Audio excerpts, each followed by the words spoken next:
బయటకు వచ్చింది ఒక ఫోటో, ఇంకా ఎన్నున్నాయి?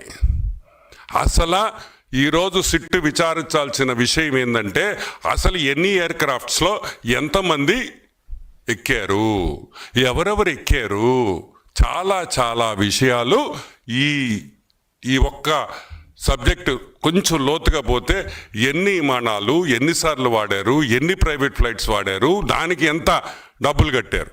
సరే, అది బాగానే ఉంది. ఈ ఫ్లైట్లో ఫోటోల్లో వచ్చింది ఎవడీడు? వెంకటేష్ నాయుడు. కోటీశ్వరుడు అనుకుంటున్నారా? వాడు కోటీశ్వరుడు అని మీరు అనుకుంటుంటే చాలా తప్పు. వాడు 4 లక్షల రూపాయలు ఇన్కమ్ ట్యాక్స్ కట్టాడు. ఎంత? 4 లక్షలు. అంటే వాడు ఇన్కమ్ ఎంత ఉంటుంది? ఒక 20 లక్షలు ఉంటుందా, లేకపోతే ఒక 25 లక్షలు ఉంటుందా, ఒక 30 లక్షలు ఉంటుందా? నాకు తెలిసి అంతే. సంవత్సరానికి ఎట్ట ఎక్కాడు రా వీడి ఫ్లైట్లో అని అడుగుతున్నాం. కారు కూడా లేదంట వాడు ఒంగోల్లో. వీడు ఒంగోల్లో నామినేషన్ వేస్తాడు.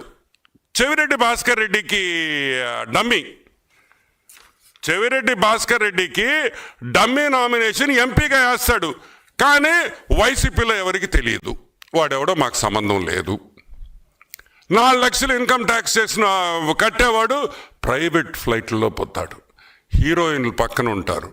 అరే వాళ్ళు షూటింగ్ పోయారో దేనికి పోయారో సినిమాలు తీసుకుని దట్స్ ఇర్రెలెవెంట్. బట్ ఈరోజు ఒక ఫ్లైట్లో ఒక హీరోయిన్తో కూర్చొని పోయే స్తోమత మనకు రావాలంటే మన దగ్గర ఎంత డబ్బులు ఉండాలి?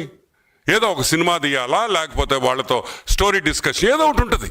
నేనేం తప్పుగా మాట్లాడటంలే. ఇది నేను అనేది ఎంత లగ్జూరియస్గా బతికారంటే మీ దగ్గర ఎంత డబ్బులుంటే మీరు బతకగలుగుతారు.